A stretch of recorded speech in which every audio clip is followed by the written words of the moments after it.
오늘 말씀을 통해 우리를 평화의 사람으로 부르신 주님의 뜻을 온전히 이루는 능력의 삶을 사시기를 주님 이름으로 축복합니다. 아멘. 여러분 가운데 함께하기를 축복합니다. 오늘 말씀의 제목은 신자는 평화를 만드는 사람입니다. 신자는 피스메이커, 평화를 만드는 사람입니다.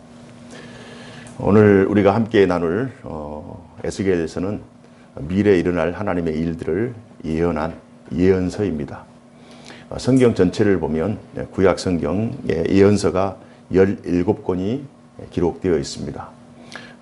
그 중에 왕정 시대에 예언했던 예언서가 존재하고 또 포로 시대, 이스라엘 백성들이 바벨론에 의해서 멸망한 이후에 바벨론 표로 시기에 하나님께서 선지자들을 통해서 예언한 그 포로 시대의 예언서들, 그래서 총 17권이 기록되어 있습니다. 오늘 에스겔에서는 이제 포로로 잡혀간, 이제 바벨론 포로 2차 포로로 이스라엘 백성들이 3차에 걸쳐 잡혀가는데 에스겔은 2차 때 잡혀갑니다. 그의 나이 25에 잡혀갑니다. BC 597년입니다.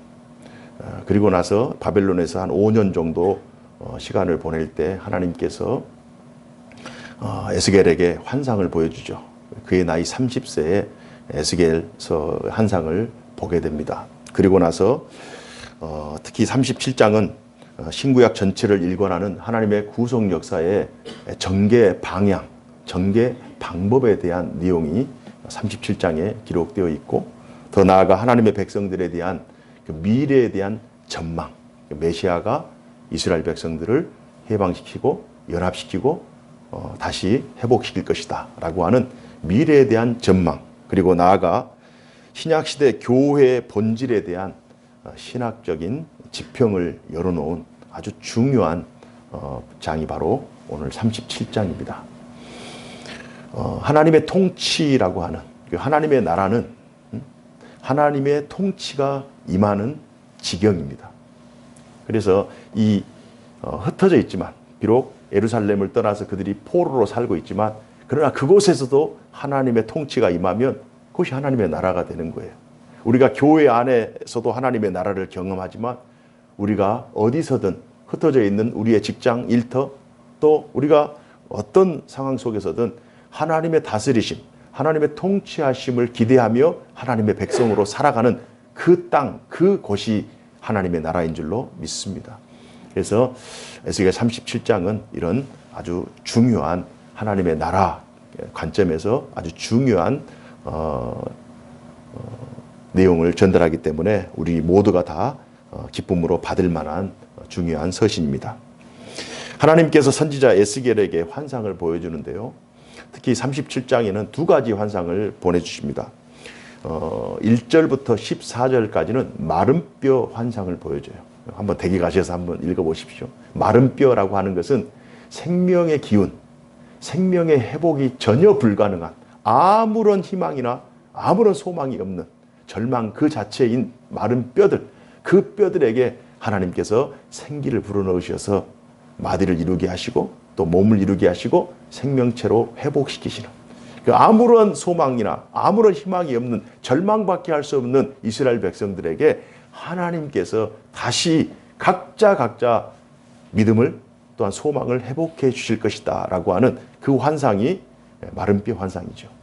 그리고 15절부터 시작해서 마지막 절까지, 특히 이제 우리가 23절까지만 우리가 읽었습니다만은 그 15절부터 23절까지는 하나님께서 막대기 환상을 보여주십니다. 그래서 두 개의 막대기를 준비하셔요. 북이스라엘을 상징하는 에브라임 막대기, 남유다를 상징하는 그 또 하나는 막대기, 그 둘로 나누어진 막대기를 하나로 묶습니다. 그래서 진정한 하나님 안에서의 연합. 그러나 그 연합의 주체가 누구냐? 하나님이시죠. 하나님께서 하나로 하나님의 때에, 하나님의 방식, 하나님의 방법으로 하나로 묶어서 하나님의 나라, 하나님의 통치를 이루어 주시겠다. 그때는 항임금이 나타나는데 그 임금이 문자적인 한 다스리는 사람이 아니라 하나님, 통치자이신 하나님이 그 연합된 공동체에 주권을 행사하시는 권위를 행사하신다라고 하는 그 내용이 전체 막대기 환상의 내용입니다. 실제로 에스겔이 예언했던 그 당시에 참 이스라엘 백성들이 한 민족 두 국가를 이루고 있었죠. 그 전에 한 민족 두 국가. 하나님의 뜻은 한 민족이 한 민족을 한 국가를 이루어서 제사장 나라를 온 땅에 실현하는, 또 제사장 나라를 온 땅에 모범을 보이면서 본보기가 되는 것을 기대하셨지만 이스라엘 백성들은 한 민족 두 국가로 나눠져서 서로 서로에게 참 위협을 가하고 또 서로 서로에게 참 아픔을 주는 그러한 막대기의 생활을 삽니다. 언어도 민족도 신앙도 하나인데 그들은 엄연히 두 국가로 존재했습니다. 막대기들은 두 개의 서로 다른 막대기, 크기도 다르고 두께도 다르고 길이도 달라요. 그들은 서로 상대방을 방해하고 제지했습니다. 심지어 때로는 상대방을 치고 찌르고 상대에게 상처를 입히기도 했습니다. 막대기가 참 유용하게 쓰이면 굉장히 도움이 될 텐데 이 막대기가 잘못 사용되면 거칠은 막대기, 사나운 막대기, 남을 죽이는 곳에 쓰이는 막대기가 될 수도 있습니다. 우리 주변에도 서로 싸우는 막대기들이 참 많습니다. 우리나라도 마찬가지죠. 한 민족 두 국가로 나눠져서 서로 전쟁, 불사하고 또 서로 위협하고 서로 불안감을 조성하는 그 두 국가 나눠져 있어요. 지금 한참 전쟁 중인 이제 엊그저께 1년이 지났습니다만 러시아 또 우크라이나 소비에트 연방 연합체였거든요. 그러나 또 나눠져서 서로 전쟁을 하고 있습니다. 중국, 홍콩, 대만 서로 한 민족이에요. 그러나 그럼에도 불구하고 서로 나눠져서 서로 정쟁을 하고 있습니다. 중동의 여러 국가들 마찬가지. 전에는 하나였는데 이제는 둘로 나눠져서 서로를 위협하는 무서운 막대기의 존재로 실제로 지금 이 땅에 수많은 서로 적대적인 막대기들이 존재하고 있습니다. 예, 이런 거대 담론을 떠나서 우리 주변에 가장 가까이 가정에서 부부관계, 부모 자식 간의 관계, 형제관계, 친척관계가 서로 돕는 막대기. 삼겹줄은 끊어지지 않는데 서로 나눠져서 서로 부부간에, 부모간에, 형제간에, 친척간에 서로를 대적하는 그런 막대기로 존재하고 있지는 않는가. 우리의 일터에서 노사관계, 직장 동료 간의 갈등, 또 관계 속에서 서로에게 상처를 주고 아픔을 주는 그런 서로 거칠은 막대기, 서로에게 상처를 주는 그러한 막대기들이 우리 주변에 너무 많이 있어요. 평화하지 못하는 이유, 교만과 탐욕 때문이죠. 교만하기 때문에. 서로 합쳐야 되는데 내가 너하고 어떻게 합치냐? 내가 어떻게 너 밑으로 들어가냐? 내가 어떻게 너 따위와 함께하냐? 내가 어떻게 너에게 화해의 손을 내미냐? 자존심 혹은 교만 때문에 또는 탐욕 때문에 러시아 같은 경우 더 많이 갖기 위해서, 중국 같은 경우도 더 많이 누리기 위해서 이 교만과 탐욕 때문에 서로에게 아픔을 주고 상처를 주는 그런 막대기들이 존재합니다. 가정에서도 마찬가지예요. 우리 일상에서도 마찬가지입니다. 노사관계 보면은 아주 띠를 띠고 생명을 불사하고 곡기를 끊고 투쟁하잖아요. 더 많이 가지려고 하는 자와 더 덜 주기를 하는 자, 그 사이에 충돌이 일어나서 서로를 죽여요. 분명히 하나예요. 한 공동체예요. 그러나 그럼에도 불구하고 교만과 탐욕 때문에 서로 나누어진 상태에 존재하고 있는 그런 거칠은 막대기들이 우리 세상에 많습니다. 하지만 하나님께서는 본문 말씀을 통해 서로 둘로 나눠진 막대기들이 서로 하나로 연합된 막대기가 되기를 원하십니다. 우리 16절부터 19절 말씀을 함께 읽도록 하겠습니다. 시작. 인자야, 너는 막대기 하나를 가져다가 그 위에 유다와 그 짝 이스라엘 자손이라 쓰고, 또 다른 막대기 하나를 가지고 그 위에 에브라임의 막대기 곧 요셉과 그 짝 이스라엘 온 족속이라 쓰고, 그 막대기들을 서로 합하여 하나가 되게 하라. 네 손에서 둘이 하나가 되리라. 네 민족이 네게 말하여 이르기를 이것이 무슨 뜻인지 우리에게 말하지 아니하겠느냐 하거든, 너는 곧 이르기를 주 여호와께서 이같이 말씀하시기를 내가 에브라임의 손에 있는 바 요셉과 그 짝 이스라엘 지파들의 막대기를 가져다가 유다의 막대기에 붙여서 한 막대기가 되게 한즉 내 손에서 하나가 되리라 하셨다 하고, 하나님의 의지, 하나님의 뜻은 한 민족 두 국가가 아니라 한 민족이 연합하고 하나가 되어 사랑으로 섬기는, 그리고 한 하나님을 신앙하는 그러한 연합체적인 그러한 공동체를 하나님께서 기뻐하십니다. 둘로 나눠진 이스라엘 나라가 이제는 하나님 안에서 하나가 되어 하나님의 통치를 받고 살아간다면 얼마나 아름답겠어요.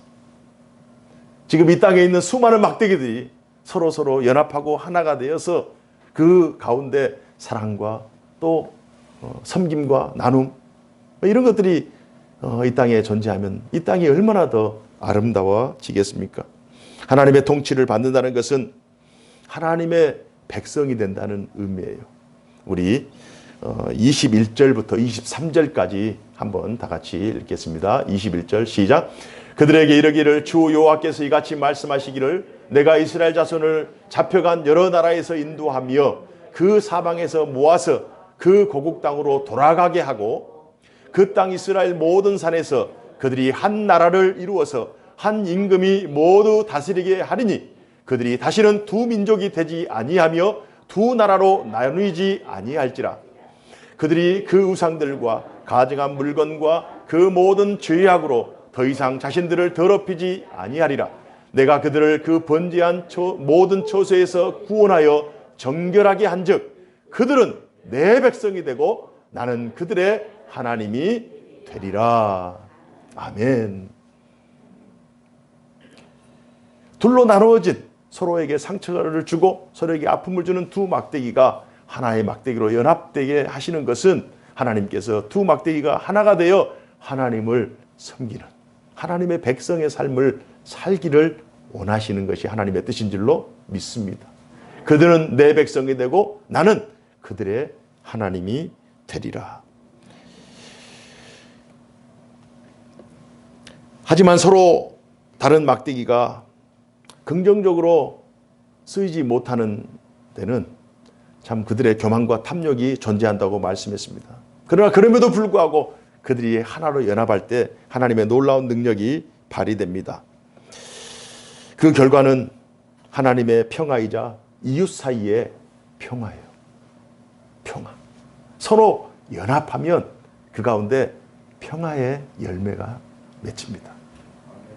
서로 분쟁하면 다툼과 또 그런 전쟁과 죽음이라고 하는 서로 마이너스가 되는 요소가 있지만 서로 연합하면 플러스의 요소들이 너무 많아요. 두 개의 막대기가 사람을 죽이는 것이 아니라 두 개의 막대기가 연합해서 우리 식사할 때 두 개의 그 작은 젓가락 막대기가 연합해서 생명을 살리는 일에 쓰임받아. 여러 개의 막대기가 연합하여 사람이 사는 집을 짓기도 하고요. 또 물건을 나누는 수레가 되기도 합니다. 막대기들이 서로 나눠져 있으면 서로에게 방향을 향해서 서로에게 적이 되지만 서로 연합하면 아름다운 시너지 효과를 맛볼 수가 있어요.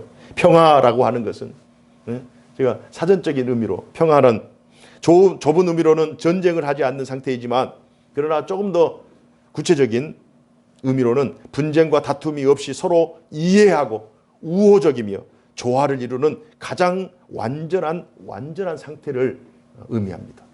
서로 화해하고 이해하고 우호적이고 그러면서 전쟁이 없고 평화하는, 이게 평화예요. 중요한 사실은 예수님께서도 평화를 강조하셨어요. 요한복음 14장 27절에 보니까요, 평안을 너희에게 끼치노니 곧 나의 평안을 너희에게 주노라. 내가 너희에게 주는 것은 세상이 주는 것과 같지 아니하리니 너희는 마음에 근심하지 말고 두려워하지 말라. 평화하면 마음에 기쁨이 있고 마음에 감사가 넘치는데 평화하지 않으면 마음이 두렵고 마음이 불안해. 하나님께서는 평화를 원하시오. 하나님께서 우리의 마음속에 평안, 평강을 주시기를 원하십니다. 그렇다면 이렇게 우리가 질문해 볼 수 있어요. 우리는 진정 평화의 사람인가? 하나님이 평화를 원하시고 성경에서도 평화의 사람이 되라고 하는데 과연 나는 평화의 사람인가? 우리 옆에 계신 분들에게 한번 물어봅시다. 나는 진정, 당신은 진정 평화의 사람입니까? 한번 물어보세요. 당신은 진정 평화의 사람입니까?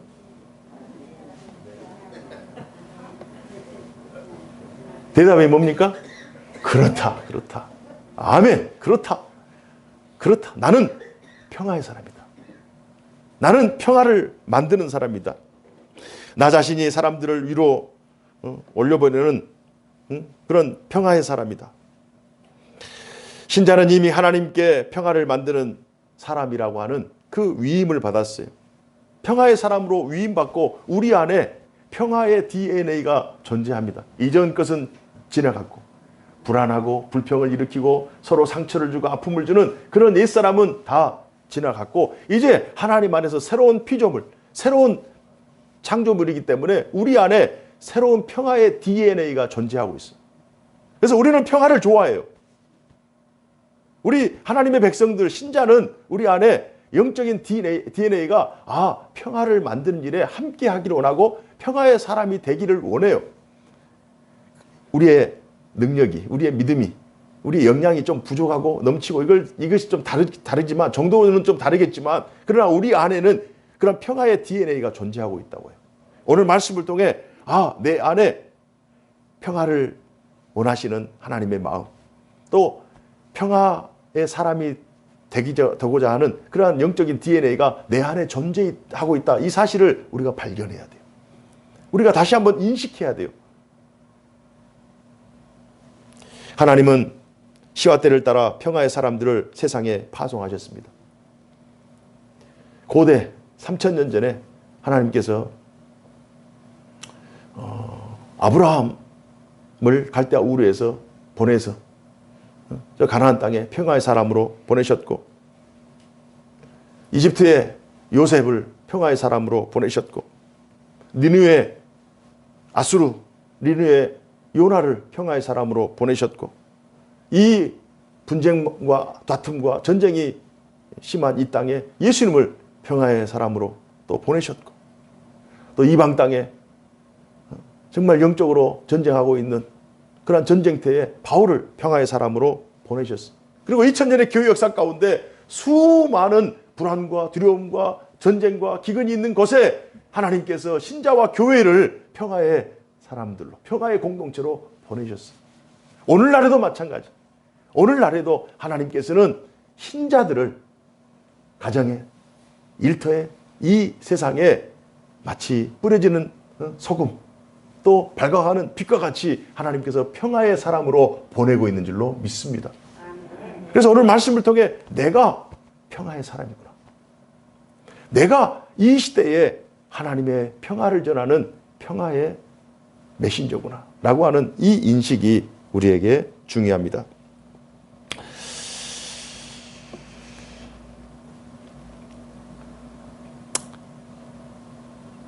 에베소서 4장 2절, 3절, 4절 말씀을 보면 모든 겸손과 온유로 하고 오래 참음으로 사랑 가운데서 서로 용납하고 평안에 매는 줄로 성령이 하나가 되게 하신 것을 힘써 지키라. 몸이 하나요 성령도 한 분이시니 이와 같이 너희가 부르심의 한 소망 안에서 부르심을 받았느니라.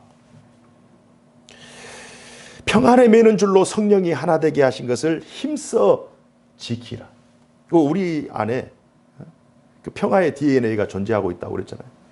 그러면 세상은 하나님의 뜻은 평화인데 평화하지 못하는 여러 요소들이 있어서 세상은 지금 전쟁을 하고 기근을 일으키고 불안하게 하고 서로에게 적대적인 막대기가 지금 존재하고 있어요. 그러나 그럼에도 불구하고 세상의 상황은 이렇지만 하나님의 뜻은 평화. 그러면 우리는 평화의 DNA를 가지고 있기 때문에 하나님의 뜻을 이루는, 하나님의 뜻을 이 땅에서 성취하는 귀한 사명을 맡았어요. 그러면 우리가 하나님의 뜻이 평화요, 우리는 평화의 DNA를 가지고 평화의 삶을 살아야 되면 이 세상을 향해서 평화의 메시지를 전하는 것은 당연한 거예요. 이 세상을 향해서. 그러면 평화를 가능하게 하는 요소들이 있죠. 4가지 정도가 있습니다. 겸손과 온유와 오래 참음과 서로 용납하는 것. 구약 성경에는 이 마름뼈 환상을 통해 에스겔에게 하나님께서 둘로 나눈 두 국가가, 또 두 국가뿐이겠어요? 두 마을이 혹은 두 가정이 또 두 개인이 이렇게 서로 하나가 되기를 원하시는 것이 하나님의 뜻이에요. 구약 성경에. 신약 성경의 교회를 향해, 이 에스겔은 유대 공동체, 이스라엘 백성들을 향하여 선포한 메시지라면 이제 바울은 에베소 신약에 있는 교회를 향하여 이렇게 선포하는 그 메시지가 지금 같은 맥락에서 지금 진행되고 있어요. 서로 나누어진 두 국가가 하나의 국가가 돼서, 왜냐? 하나님도 한 분이시고 믿음도 하나요, 또 민족도 하나요, 한 소망을 가지고 있는 이스라엘 백성들이 하나가 돼야 돼. 바울 입장에서도 서로 마음이 나눠지고 갈라지는 이 세상을 향하여 평화의 메시지를 전하는 거예요. 그래서 서로 성령 안에서 하나가 되는. 그러니까 이것을 가능하게 하는 것이 겸손과 온유와 오래 참음과 서로 용납하는 거라.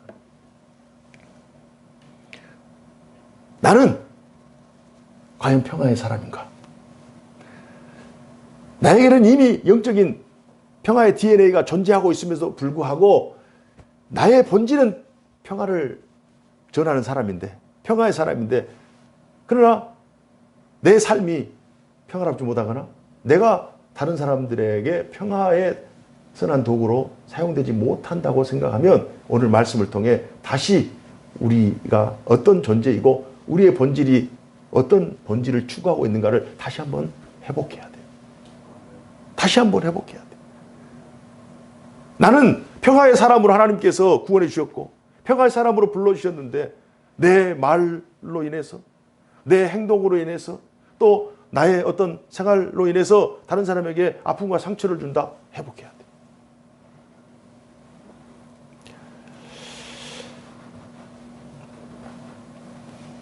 그렇다면 실제로 나는 평화의 사람으로 살고 있는가? 가정에서 한 사람만 평화하면 안 되죠. 겸손과 온유와 오래 참음과 서로 용납하는 거거든요. 가정에서 어떤 힘 있는 사람이 강권적으로 그 강제적인 평화를 이루면 그 사람은 평화하겠죠. 할 말 다 하고 성질 다 내고 자기 뜻대로 다 하겠죠. 그러나 다른 사람들은 마음속에 불안해하는 거죠. 마음속에 두려움이 있는 거죠. 공포심이 있는 거죠. 그럼 진정한 평화가 아니에요. 회사에서도 마찬가지입니다. 회사에서 소속되어 있는 어떤 한 개인이, 어떤 힘 있는 개인이 혼자만 평화하고 다른 직원들은 이건 뭐 불편한 강제적인 평화를 분위기를 만들면 이거 굉장히 불편한 거예요. 그러면 이렇게 질문을 할 수도 있습니다. 기독교인이 이 땅에 살면서 늘 희생적인 삶만을 강요당하고 있는데 이게 공정한 건가? 그리스도인들은 늘 희생만 해야 됩니까? 그리스도인들은 늘 손해만 해야 됩니까? 이게 손해 혹은 희생이 강요된 그 삶이라고 생각하는 것, 이 자체가 우리 안에 불평이라든지 또 불만족을 야기시켜요. 이건 우리에게 이 그리스도인이 가지고 있지 말아야 될 마음이에요. 내가 희생하고 내가 섬기고 내가 온유하고 내가 양보하고 서로 오래 참고 서로 용납하는 이것이 나의 희생이다, 나의 손해다. 이 관점으로 오늘 본문을 접하면 이건 오늘 본문에서 얻을 수 있는 유익이 별로 없어요. 이 관점이 아니라 어떤 관점이냐면 내가 희생하고 내가 손해보고 내가 양보하고 오래 참고 온유하고 겸손하고 서로 용납하고 이런 관점을 나의 희생이나 손해의 관점이 아니라 나는 지금 평화의 씨앗을 뿌리고 있다. 나는 지금 평화의 나무에 자양분을 주고 있다. 온유함의 자양분, 겸손의 자양분, 오래 참음의 자양분, 서로 용납함의 자양분을 주고 있다. 지금 제가 나무를 심는다고 그랬어요. 나무에 씨앗을 뿌린다고 그랬어요. 나무가 금방 자랍니까? 봄이 지나야 되고 여름이 지나야 되고 가을이 지나야 되고 해가 지나야 되고 그래야 나무가 자라는 거예요. 그래야 나무가 열매를 맺는 거예요. 평화의 삶을 살아가는 사람들의 마음속에 나는 늘 희생하는 사람, 나는 늘 손해보는 사람, 나는 늘 양보하는 사람, 이 개념으로 접근하면 늘 마음속에 섭섭함이 들어요. 내가 늘 손해보는 것 같고 이 마음속에 평화가 없어요. 입으로는 평화지만 마음속에 늘 불평이 있을 수밖에 없어요. 그래서 생각의 전환을 해야 돼. 나는 지금 평화의 나무에 씨앗을 뿌리고 있다. 나는 지금 평화의 나무에 물을 주고 있다. 그럼 그 나무가 자라면 열매가 맺게 되고 시간이 가지만 하나님의 놀라운 능력이 우리의 삶 속에 또 평화를 추구하는 우리의 삶 가운데 충만히 거할 줄로 믿습니다. 신자가 뿌린 씨앗은 처음에는 잘 보이지 않아요. 잘 자라는 것 같지도 않아요. 이게 살았나 죽었나 뭐 콩나물에 물 주는 것도 아니고 온유와 겸손과 오래 참음 서로 용납 이러면서 평화의 씨앗을 뿌리는데 이게 잘 안 보여요. 사람이 확확 바뀌지가 않아요. 아무리 나는 좋은 말을 하고 아무리 나는 잘 대하고 섬기고 나는 양보하고 희생해도 사람이 잘 바뀌지 않아요. 그래서 빨리 실망할 수 있어요. 그러나 실망하지 말라는 거예요. 마치 나무를 심는 것처럼 1년, 2년, 3년, 5년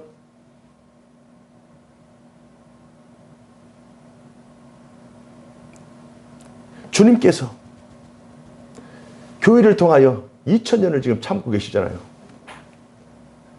2000년을 참고 계시죠. 우리의 인생이 끝이 아니에요. 우리의 인생, 우리는 하나님 이 땅에 사는 날 동안 하나님의 부름을 받고 하나님의 공동체가 되어 하나님을 섬기고 또 우리에게 주신 사명을 감당하는 그것이 우리 신자의 인생이에요. 그러면 우리 때에 하나님의 뜻이 성취될 수도 있지만 우리가 심은 나무가 우리 다음 세대에 맺힐 수 있고 주님 오실 때에 하나님의 때에 하나님의 그 방법으로 열매를 맺을 때가 있어요. 그럼 우리 개인, 우리 중심으로 생각하지 말고 우리가 하나님 앞에 그래서 더욱더 겸손할 수밖에 없는 거예요. 그래서 더욱더 낮아질 수밖에 없는 거예요. 더욱더 온유할 수밖에 없는 거예요. 오래 참을 수밖에 없는 거예요. 그러면서 서로 용납하는 거예요. 어떤 마음으로요? 예수님께서 우리에게 십자가에 달려 죽으심으로 우리에게 평화를 주신 것처럼.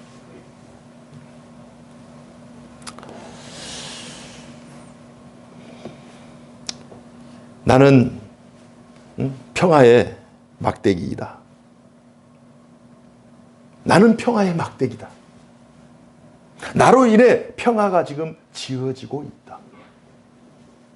오늘 본문이 우리에게 주는 메시지. 나는 지금 평화의 막대기다. 우리 한번 따라해 봅시다. 신자는 평화를 만드는 사람입니다. 평화는 나로부터 시작됩니다. 그래서 나는 평화의 막대기가 돼야 돼. 서로에게 상처를 주고 다른 사람에게 아픔을 주고 서로 다른 사람을 불안하게 하는 막대기가 아니라 우리 예수님 생각하면 마음이 평안하잖아요. 나 자신이 사람들을 위로 올려버리는 내 막대기가 다른 사람들을 위로 올려버리는 사다리가 된다면 얼마나 좋겠어요. 나를 딛고 다른 사람들이 한 30cm 더 위로 올라갈 수가 있다면 나는 기쁨으로 내 인생이 하나의 사닥다리의 막대기가 되는 것을 나는 기쁨으로 여기겠다.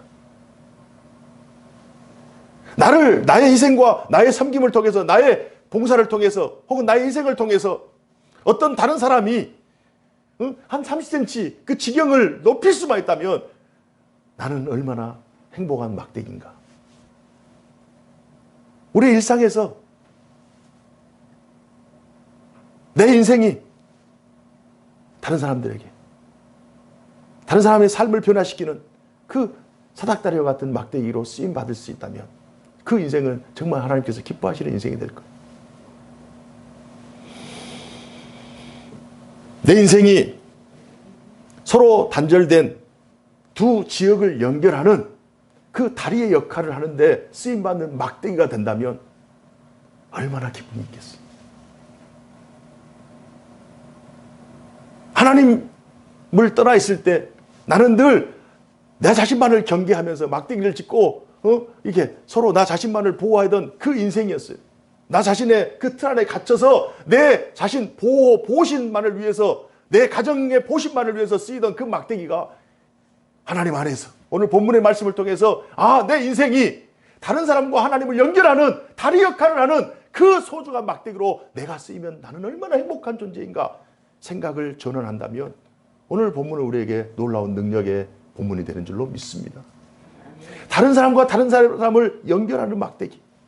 다른 지역이 분쟁하고 있는데 이곳은 평화하고 있어요. 그러면 평화의 소식을 전하는 그 다리에, 가교 역할을 하는 그 다리에 내 인생이 조금이라도 쓰임 받는다면, 그래서 분쟁하고 불안하고 두려움에 떨고 있는 절망 가운데 있는 영혼들에게 내 삶이 조금이라도 저들에게 평화를 줄 수 있는데 기여한다면 저는 이 인생이 복된 인생인 줄로 믿습니다. 나는 평화의 막대기다.